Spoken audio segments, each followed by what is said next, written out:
قرآن مجید میں سورہ بقرہ میں وَإِذْ اعوذ باللہ من الشیطان الرجیم وَإِذْ أَخَذْنَا مِيثَاقَ بَنِي إِسْرَائِيلَ لَا تَعْبُدُونَ إِلَّا اللَّهَ وَبِالْوَالِدَيْنِ إِحْسَانًا وَذِي الْقُرْبَى وَالْيَتَامَى وَالْمَسَاكِينِ وَقُولُوا لِلنَّاسِ حُسْنًا وَأَقِیمُوا الصَّلَاةَ وَآتُوا الزَّکَاةَ۔ ارشاد فرمایا کہ ہم نے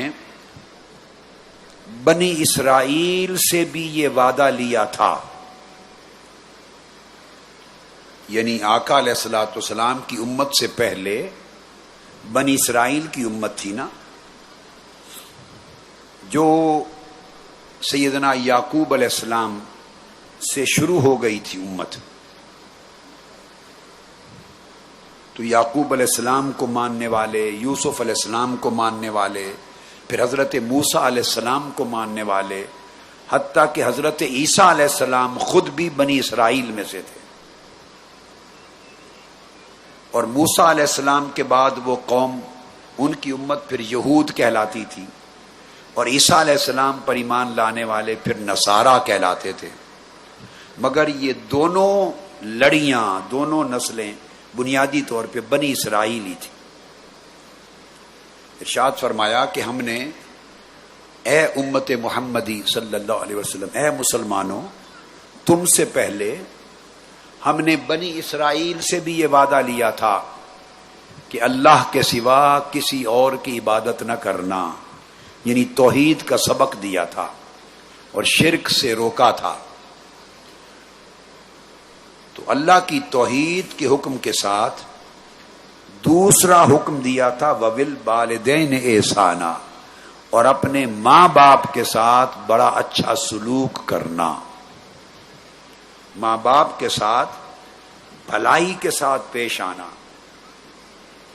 پھر اپنے خونی قریبی رشتہ داروں کے ساتھ بھلائی کرنا، پھر یتیموں اور محتاجوں کے ساتھ بھلائی کرنا، پھر تمام لوگوں کے ساتھ جب گفتگو کرو تو بڑے اچھے اخلاق سے، مسکراہٹ کے ساتھ، دھیمے میٹھے لہجے میں، پیار بھرے انداز کے ساتھ ان سے گفتگو کرو، اچھا اخلاق اپنانا، سوسائٹی میں ہر مرد اور عورت کے ساتھ جب بات کرو، ڈیل کرو۔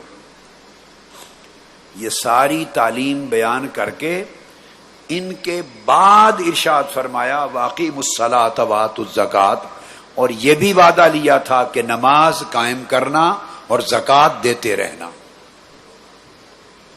اب آپ توجہ کریں کہ سب سے پہلی بات ایمان کی، تاکہ اللہ کو ایک مانا جائے، توحید پر ایمان، اور اللہ پر ایمان لانے کے بعد نماز، روزے کا ذکر، اس پورے پیکج میں یہ جو پورا اللہ رب العزت نے اپنی تعلیم کا ایک پورا پیکج دیا ہے، اس میں آخر پہ جا کے عبادات کی طرف بات آئی، نماز قائم کرنا، زکوٰۃ ادا کرنا۔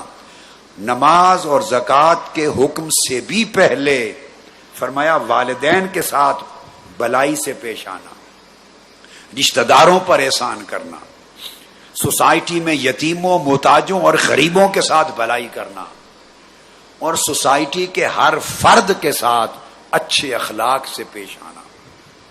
آپ اس سے اندازہ کریں وہ اخلاق، اور ماں باپ کے ساتھ وہ ادب، احترام، اور ان کے ساتھ وہ حسن سلوک، اور خونی رشتہ داروں کے ساتھ وہ بھلائی، ہم اس کو دین کا، عبادت کا، ایمان کا حصہ ہی نہیں سمجھتے، نظر انداز کر دیتے ہیں، جبکہ اللہ رب العزت نے نماز اور زکوٰۃ سے بھی پہلے ان احکام کا ذکر کیا ہے۔ اس کا مطلب یہ ہوا ہم اگر گھر میں نماز بھی پڑھ لیں، مسجد میں جا کے پڑھ لیں، روزے رکھ لیں، زکوٰۃ ادا کر لیں، مگر والدین کے ساتھ ہمارا رویہ اچھا نہیں، خونی قرابت داروں، رشتہ داروں کے ساتھ ہماری زیادتی ہو، سوسائٹی کے غریبوں، محتاجوں، مسکینوں کے ساتھ ہم شفقت کا ہاتھ ان کے سر پہ نہ رکھیں اور ان کی بھلائی کے لیے کوشش نہ کریں، یہ انہی کی بھلائی کی کوشش ہے جو جد و جہد کر رہے ہیں نظام بدلنے کی، سوسائٹی کے محتاج اور کمزور لوگوں کو اور عام لوگوں کے ساتھ اچھے اخلاق سے پیش نہ آئیں تو گویا اللہ تعالی ہماری نمازوں کو بھی قبول نہیں کرے گا اور ہمارے روزے اور زکوٰۃ کے عمل کو بھی قبول نہیں کرے گا۔ یہ تو تھا وہ حکم جو اللہ رب العزت نے بنی اسرائیل کو دیا۔ اب ہمیں ارشاد فرمایا امت محمدی صلی اللہ علیہ وآلہ وسلم، یہ سورہ نساء میں ہے، پہلی آیت بقرہ کی آیت نمبر 83 تھی 83، اور دوسری آیت اب جو پڑھ رہا ہوں یہ سورہ نساء کی پہلی سورہ بقرہ کی تھی، اب نساء کی آیت نمبر 36 ہے 36۔ ہمیں حکم دیا وَاعْبُدُوا اللَّهَ وَلَا تُشْرِكُوا بِهِ شَيْئًا، اللہ کی عبادت کیا کرو اور اللہ کے ساتھ کسی کو شریک نہ ٹھہراؤ۔ وَبِالْوَالِدَيْنِ احسانا، آپ نے دیکھا اللہ پاک نے اپنا حق توحید بیان کرنے کے فوری بعد ماں باپ کا حق بیان کیا، والدین کا۔ آج ہماری نوجوان نسل والدین کے حقوق کو سمجھنے سے قاصر ہے، والدین کے ساتھ ہمارے بچے روڈ ہو رہے ہیں۔ نوجوان نسل، انہیں کسی نے سمجھایا نہیں کہ ماں باپ کا حق کیا ہے۔ اللہ پاک نے اپنے حق کے فوری بعد ماں باپ کا حق رکھا اور پھر فرمایا وَبِذِي الْقُرْبَى وَالْيَتَامَى وَالْمَسَاكِينِ، اور قریبی رشتہ داروں کا خیال کرنا اور یتیموں کا خیال کرنا اور محتاجوں غریبوں کا خیال رکھنا، وَالْجَارِ ذِي الْقُرْبَى، اور تمہارے جو نیکسٹ ڈور نیبر ہیں، قریبی نزدیکی ہمسائے، ان کا خیال کرنا، وَالْجَارِ الْجُنُوبِ، اور جو اجنبی پڑوسی ہے، ایسا نیبر ہے جس کو تم جانتے ہی نہیں، یعنی قریب کوئی مکان اس نے کرائے پہ لے لیا اور نیبرہڈ میں آ گیا، اس کا بھی خیال کرنا، اس کے دکھ سکھ کا خیال کرنا، وَالصَّاحِبِ بِالْجَنبِ، اور جس کی مجلس اور صحبت میں بیٹھتے ہو، جن کے ساتھ تمہارا اٹھنا بیٹھنا ہے، اس کے حقوق کا بھی خیال کرنا، وابن السبیل، اور مسافر کا بھی خیال کرنا، جس کے ساتھ آپ نے مل کے سفر کیا ہے اس کا بھی خیال کرنا، اور کوئی مسافر آ جائے تو اس کا بھی خیال کرنا، وما ملکت ایمانکم، اور جن کے تم مالک ہو چکے ہو۔ اور ہمارے دور میں جو گھروں میں خدمت گزار عورتیں مرد جنہیں آپ ہاؤس ہولڈ کے لیے ملازمت پہ رکھتی ہیں، ان گھر کے غریب ملازموں کا بھی خیال کرنا۔ ہر ایک کے حقوق ہیں، جو شخص ان میں سے کسی ایک طبقے کے حقوق پورا نہیں کرتا وہ سمجھ لے کہ اس کا ایمان کامل نہیں ہے۔ اب دیکھ لیں، اس میں والدین بھی آ گئے، خونی رشتہ دار بھی آ گئے، معاشرے میں یتیم بھی آ گئے، محتاج اور غریب بھی آ گئے، قریبی نزدیکی ہمسائے بھی آ گئے، اجنبی نیبرز کرایہ دار وہ بھی آ گئے، اور جو لوگ آپ کے ساتھ مجلس میں اٹھتے بیٹھتے ہیں، کلاس فیلوز ہیں، اسکول فیلو ہیں، آفس فیلو ہیں، جاب پر آپ کے ساتھ ہوتے ہیں، ان کے ساتھ کبھی صبح و شام اٹھنا بیٹھنا ہوتا ہے، ہم نشیں ہیں، ان کے حقوق کا بھی خیال کرنا، اور جو مسافر ہیں ان کے حقوق کا بھی خیال کرنا، اور گھر کے ملازموں کا بھی خیال کرنا۔ اب آپ دیکھیے کوئی طبقہ باقی رہ گیا ہے جس کے حقوق ادا کرنا ہماری ذمہ داری نہیں لگائی گئی، اور اللہ پاک نے فرمایا جو ان کو نظر انداز کرتا ہے وہ تکبر کرنے والا شخص ہے، وہ مغرور ہے، وہ فخر کرنے والا ہے، اور اللہ پاک تکبر کرنے والوں کو پسند نہیں کرتا۔ اس طرح سورہ اسراء میں بھی مضمون ہے اور بڑا خوبصورت مضمون۔ ارشاد فرمایا وَقَضَىٰ رَبُّكَ أَلَّا تَعْبُدُوا إِلَّا إِيَّاهُ، اللہ پاک نے یہ فیصلہ سنا دیا ہے کہ اللہ کے سوا کسی کی عبادت نہ کی جائے۔ اللہ ایک ہے، وحدہ لا شریک، اس کے سوا کوئی خدا نہیں، نہ کوئی خالق و مالک، نہ کوئی عبادت کا حقدار۔ اور پھر نمبر 2 اللہ کے بعد فرمایا وبالوالدین احسانا، اور اپنے ماں باپ کے ساتھ نیکی اور بھلائی کرو۔ اب قرآن مجید میں ارشاد فرمایا اما یبلغن عندک الکبر احدہما او کلاہما، اگر تمہارے دونوں والدین ماں باپ تمہاری زندگی میں بوڑھے ہو جائیں، بڑھاپے کی عمر کو جا پہنچیں، دونوں یا دونوں میں سے کوئی ایک، او کلاہما دونوں، او احدہما یا کوئی ایک بڑھاپے کو جا پہنچیں، فلا تقل لہما اف ولا تنہرہما، انہیں اف بھی نہ کہنا اور کسی حالت میں ان کو جھڑکنا بھی نہیں ہے۔ سخت اور تلخ لہجے میں ماں باپ بوڑھے ہو جائیں تو ان کے بڑھاپے میں کبھی کلام نہ کرنا۔ یہ کیوں کہا؟ اس لیے کہا کہ اللہ رب العزت یہ بات سمجھا رہے ہیں کہ جب کوئی بوڑھا ہو جاتا ہے، بہت بڑھاپا آ جاتا ہے، تو بڑھاپے میں مزاج پلٹ کے پھر بچپنے کی طرح ہو جاتا ہے۔ بوڑھے اگر کسی کے بہت بوڑھے ماں باپ ہوں تو وہ دیکھتے ہوں گے کہ ایک ہی بات ریپیٹ کرتے ہیں، بار بار کہتے ہیں، ماں ریپیٹ کرتی ہے، بچے تنگ آ جاتے ہیں، کہتے ہیں امی جی سن لی آپ کی بات، جواب تو دے دیا، پھر وہی بات دہرائے جا رہے ہیں۔ اللہ پاک فرماتے ہیں ایسا نہ کرو، اگر 50 مرتبہ بھی دہرائیں اور آپ کو آواز دیں، کسی بیٹی کا نام لیں، کہیں عائشہ، کہیں خدیجہ، کہیں باسمہ، کہیں فضہ، کہیں سکینہ، آواز دیں، کہیں غزالہ، کسی بیٹی کا، نوشابہ، کسی ایک کا نام لیں۔ اب یہ تو بیٹی نہیں، یہ خود ماں ہے۔ غلام زور اپنے بیٹے کا نام لے کر اس کو کہے، 10 مرتبہ 20 مرتبہ بلائے، وہ تنگ نہ پڑے، اف بھی نہ کرے، جھڑکے بھی نہیں۔ کیا کرتے ہیں؟ امی جی کوئی اور کام بھی کر لینے دیں، بس آپ ایک ہی بار بار دہرائے جا رہے ہیں۔ بابا کو کہیں گے کوئی اور کام بھی کر لینے دیں، ایک ہی بار 10 بار دہرائے جا رہے ہیں، میں نے وہ کر دیا نہ۔ اللہ پاک فرماتے ہیں ایسا نہ کریں۔ کیوں کہا کہ بڑھاپے میں ایسا نہ کہیں؟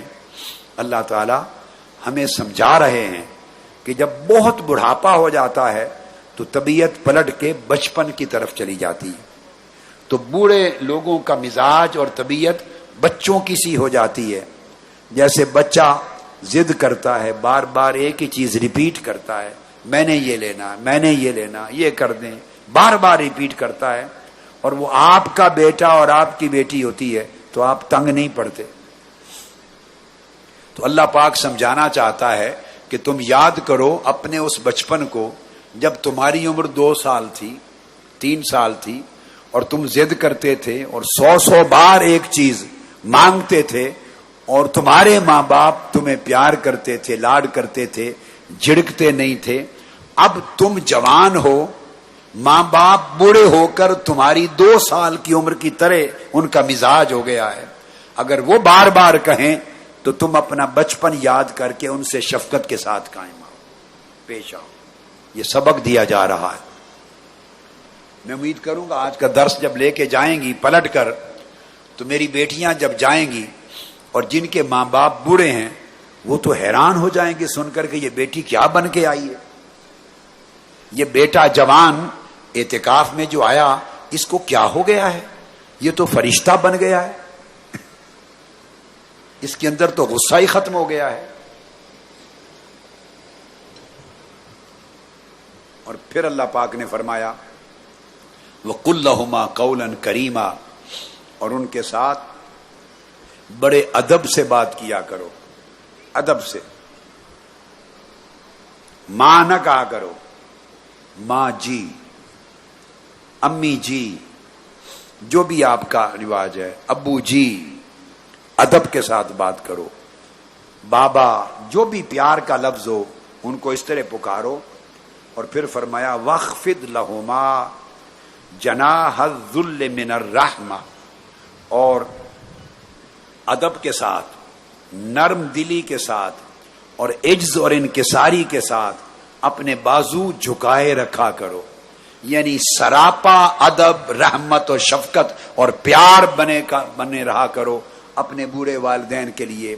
وَقُلْ رَبِّ ارْحَمْهُمَا كَمَا رَبَّيَانِي صَغِيرًا، اور دعا کیا کرو کہ باری تعالی ہمارے بوڑھے والدین پر اسی طرح رحمت اور شفقت فرما جس طرح یہ ہمارے بچپن میں شفقت فرمایا کرتے تھے، ہم پر شفقت کیا کرتے تھے۔ اسی طرح اللہ رب العزت نے فرمایا، یہ سورہ لقمان میں ہے، فرمایا کہ ہم نے انسان کو وصیت کی، حکم دیا، تاکید کی کہ والدین کے ساتھ نیکی کریں۔ کس انسان کو؟ اللہ پاک فرماتے ہیں ہم نے انسان کو سخت حکم دیا کہ والدین کے ساتھ بڑی نیکی، ادب اور احترام سے خدمت سے پیش آؤ۔ کس انسان کو حکم دیا؟ فرمایا حملتہ امہ وہنن علی وہنن، اس انسان کو کہ جسے اس کی ماں نے تکلیف پر تکلیف کی حالت میں اپنے پیٹ میں سنبھال کے رکھا تھا۔ اس انسان کو متوجہ کیا جا رہا ہے کہ ایک وقت تھا جب تو دنیا میں نہ تھا، ماں کے پیٹ میں تھا، اور تیری ماں نے 9 ماہ تک تجھے سنبھال کے رکھنے کے لیے کتنی تکلیفیں اٹھائی تھی، ساری ساری رات تیرے لیے جاگتی تھی، اور تیری خاطر ماں کو کتنی مشقت، تکلیف اور درد اور اذیت ہوتی تھی، اور تو بیمار ہوتا تھا تو تیری ماں اپنی جان پر کتنا بوجھ اٹھاتی تھی۔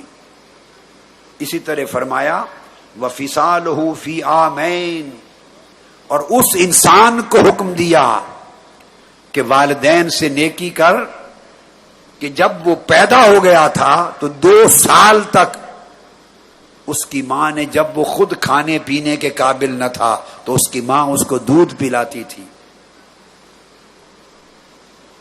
دودھ پلاتی تھی، خواہ وہ اپنا پلائے یا فیڈر سے پلائے، مگر اس کو پالتی تھی دودھ سے۔ اور ہم نے حکم دیا انشکر لی ولوالدیک، اے انسان، اے بندے، اللہ پاک فرماتے ہیں میرا شکر ادا کر اور اپنے والدین کا شکر ادا کر۔ اللہ پاک نے والدین کا شکر ادا کرنا اللہ نے اپنا شکر ادا کرنے کے ساتھ ملا دیا۔ میرے بیٹوں اور بیٹیوں کو بات سمجھ آئی؟ صرف ایک چیز ہے، اگر ناجائز چیز کا حکم دیں تو پھر نہیں ماننا، جھڑکنا نہیں، لڑنا نہیں، بے ادبی نہیں کرنی، جھگڑا نہیں کرنا، اف نہیں کرنا، مگر ناجائز کام جو اللہ رسول کے حکم کے خلاف ہو وہ اطاعت کسی کی بھی نہیں کرنی۔ لا طاعت لمخلوق فی معصیت الخالق انما الطاعت فی المعروف۔ کوئی شخص ہو، ماں ہو، باپ ہو، استاد ہو، کوئی شخص ہو، بڑا ہو، اگر کسی ایسی شے کا حکم دے جس کے کرنے میں اللہ کی نافرمانی ہوتی ہے، اللہ کے رسول کی نافرمانی ہوتی ہے، قرآن و سنت کی تعلیم کے خلاف ہے، تو پھر ان کا حکم نہ مانے، اطاعت نہیں ہے، اور آپ پر کوئی گناہ نہیں ہوگا، آپ پر کوئی گناہ نہیں ہوگا، مگر پھر بھی ٹالیں ادب کے ساتھ، حکمت کے ساتھ، پیار کے ساتھ، ڈانٹے نہیں۔ فرمایا وَإِن جَاهَدَاكَ عَلَىٰ أَن تُشْرِكَ بِي، حتیٰ کہ اگر کافر بھی ہو ماں باپ، مشرک ہو جائیں اور تمہیں کہیں میں تمہاری ماں ہوں، تمہارا باپ ہوں، تمہیں اپنا خون نہیں بخشوں گی، دودھ نہیں بخشوں گی، کافر ہو جاؤ، میرے مذہب پہ آ جاؤ، تو اللہ پاک نے فرمایا فلا تطعهما، ایسی بات میں ان کا حکم نہ مانو، ایسی بات میں ان کا حکم نہ مانو جو اللہ کے حکم کی خلاف ورزی ہو، نہ مانو۔ اور ان کا حکم ایسی چیز میں جو جائز ہے۔ بعض اوقات ایسا بھی ہوتا ہے کہ کئی والدین ناجائز کہہ دیتے ہیں، بہو سے نہیں بنتی، بہو سے نہیں بنتی، بیٹے کو ناجائز کہہ دیتی ہے بعض اوقات ماں، طلاق دے دو اس کو، اس کی نہیں بنتی، بہو اور ساس کی، تو اس میں بیٹے پر اطاعت واجب نہیں ہے بلکہ جائز ہی نہیں ہے کہ پھر بیوی کے حقوق ہیں. کسی ایک کا ایسا حکم جس کو ماننے سے دوسرے کی حق تلفی ہوتی ہو وہ حکم نہیں مانا جاتا، اس کی اطاعت نہیں ہوتی. اللہ کا حکم ایسا نہیں ہے کہ ایک طرف حق ادا ہو اور دوسری طرف زیادتی ہو جائے. ماں باپ کا اپنا حق، بیوی کا اپنا حق، اولاد کا اپنا حق، ہر ایک کے حق کو اپنی جگہ رکھنا یہ اللہ کے احکام میں ہے. مگر ناجائز بھی کہہ رہے ہوں تو اطاعت نہ کریں، مگر جھڑکیں اور جھگڑا نہ کریں، حکمت کے ساتھ ان کو ٹال دیں. اور بعض اوقات بات سمجھا رہا ہوں، ایسی بات بائی دی وے آ گئی میرے ذہن میں. بعض اوقات آپ نوجوان بیٹے دیکھتے ہیں کہ نہیں بن رہی میری والدہ کی، میری بیوی کی، اور مسلسل گھر میں فساد، اور وہ بڑی عجیب پوزیشن میں ہوتا ہے، ادھر ماں ہے ادھر بیوی بچے ہیں، اور ایک عجیب فساد کی کیفیت بن جاتی ہے. کوئی راستہ سکون کا نہیں ہوتا تو اس کا حل علیحدہ رہنا ہوتا ہے. بیوی کا حق ہے، شوہر پر واجب ہے کہ وہ اس کو الگ مکان دے.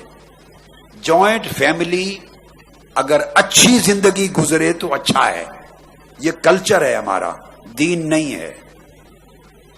اکٹھا رہنا شادی کے بعد یہ ہمارا کلچر ہے، اچھی بات ہے، نیکی ہے. لیکن اگر جوائنٹ فیملی میں سکون کی زندگی برباد ہو رہی ہو تو بیوی کا حق ہے کہ اسے الگ رہائش دی جائے. شوہر کا فرض ہے کہ الگ گھر مہیا کرے. نفقہ، سکنا، کھانا پینا، رہائش، دونوں چیزیں مہیا کرنا اس کے فرائض میں ہے. لیکن اگر شوہر بیوی کو الگ گھر دے تو ماں باپ کا یہ حق نہیں ہے کہ ہماری نافرمانی کی، کیونکہ اس میں نافرمانی نہیں، یہ حق اللہ نے دیا ہے. یہ ضمناً ایک بات آ گئی تو میں نے بتا دی. اب حدیث کی طرف آتے ہیں، وہی والدین کے حقوق. چونکہ شوہر اور بیوی کے حقوق کا موضوع الگ آئے گا انشاءاللہ تعالی 28ویں کو، جیسے میں نے بتایا 28ویں کی رات اس دن ڈیل کروں گا. عبداللہ ابن مسعود رضی اللہ تعالیٰ عنہ روایت کرتے ہیں، فرماتے ہیں کہ میں نے سوال کیا آقا علیہ السلام سے، ای العمل احب الی اللہ، کہ اللہ تعالیٰ کو سب سے زیادہ کون سا عمل محبوب ہے، کون سا عمل اللہ کو سب سے زیادہ پیارا لگتا ہے. آقا علیہ السلام نے فرمایا الصلاۃ علی وقتہا، نماز کو اپنے وقت پر ادا کرنا. اللہ کا حق ہو گیا نا، اللہ کا. قال ثم ایٌ، میں نے پوچھا نماز کے بعد، اپنے وقت پر ادا کرنے کے بعد دوسرے نمبر پہ سب سے محبوب عمل اللہ کو کون سا ہے؟ قال بر الوالدین، اپنے والدین کے ساتھ نیکی کرنا، ماں باپ دونوں کے ساتھ نیکی حسن سلوک کرنا. قال ثم ایٌ، اس کے بعد کیا عمل اللہ کو پسند ہے؟ فرمایا الجہاد فی سبیل اللہ، اس کے بعد جہاد اللہ کی راہ میں کرنا. آپ اندازہ کریں. حضرت ابو ہریرہ رضی اللہ تعالیٰ عنہ روایت کرتے ہیں، یہ حدیث بھی پہلی حدیث کی طرح متفق علیہ بخاری مسلم میں. ایک شخص آقا علیہ السلام کی بارگاہ میں آیا اور اس نے آ کے پوچھا یا رسول اللہ من احق بحسن صحابتی، سب سے زیادہ میرے حسن سلوک، میری بلائی کا حقدار کون ہے؟ سب سے زیادہ حق کس کا ہے؟ میں اس کے ساتھ نیکی کروں، حسن سلوک کروں، بلائی کروں. قال امک، آقا علیہ السلام نے فرمایا تیری ماں کا. قال ثم من، سائل نے پوچھا یا رسول اللہ پھر ماں کے بعد کس کا حق ہے؟ قال ثم امک، پھر تمہاری ماں کا. انہوں نے پوچھا ثم من، پھر اس کے بعد کس کا ہے؟ قال ثم امک، پھر تمہاری ماں کا. پوچھا یا رسول اللہ ثم من، اس کے بعد کس کا حق ہے؟ قال ثم ابوک، پھر تمہارے باپ کا. یہ جتنے حقوق بیان کروں گا اس میں اس چیز پر ہمیشہ ذہن کلیئر رکھیں کہ حسن سلوک سے مراد ادب کرنا، اف نہ کرنا، نافرمانی نہ کرنا، بے ادبی نہ کرنا، جھرکنا نہیں ہے، تنگ نہ آنا، دل نہ توڑنا. مگر جہاں تک بات ماننے کا تعلق ہے اس میں جائز ناجائز قرآن و سنت شریعت اللہ رسول کے حکم کو ملوز رکھنا فرض ہے کہ پہلا حق اللہ اور رسول کا ہے. اگر کوئی ایسی بات کہیں جو اللہ رسول کے حکم کے خلاف ہے تو پھر ماننا واجب نہیں، چونکہ پہلا حق اللہ اور اس کے رسول کا. اسی طرح بہت سی احادیث میں آقا علیہ الصلوۃ والسلام نے یہی تعلیم دی. تین بار فرمایا حسن سلوک کا حق تمہاری ماں کا ہے، تمہاری ماں کا ہے، تمہاری ماں کا ہے، پھر تمہارے باپ کا، ثم الاقرب فالاقرب، اس کے بعد جو خونی رشتوں میں تمہارے قریب ہیں قریب ہیں قریب ہیں، ترتیب کے ساتھ پھر ان کا حق ہے. آقا علیہ السلام نے یہاں تک فرمایا کہ اللہ تعالیٰ تمہیں تمہاری ماؤں اور تمہارے آبا و امہات کے ساتھ نیکی اور حسن سلوک کا حکم دیتا ہے، اور پھر ترتیب کے ساتھ خونی رشتہ داروں کے ساتھ حسن سلوک کا حکم دیتا ہے.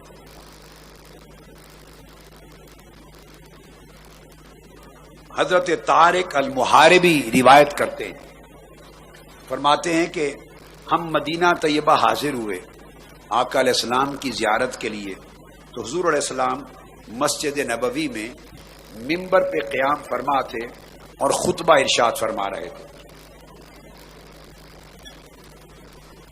اور ہم نے سنا آپ فرما رہے تھے وہ یقول ید المعطی العلیٰ.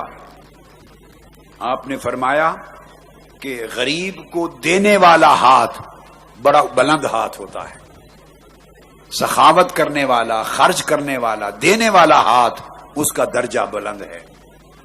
اور پھر فرما رہے تھے جب آپ خرچ کریں تو خرچ کرنا اللہ کا محبوب ترین عمل ہے.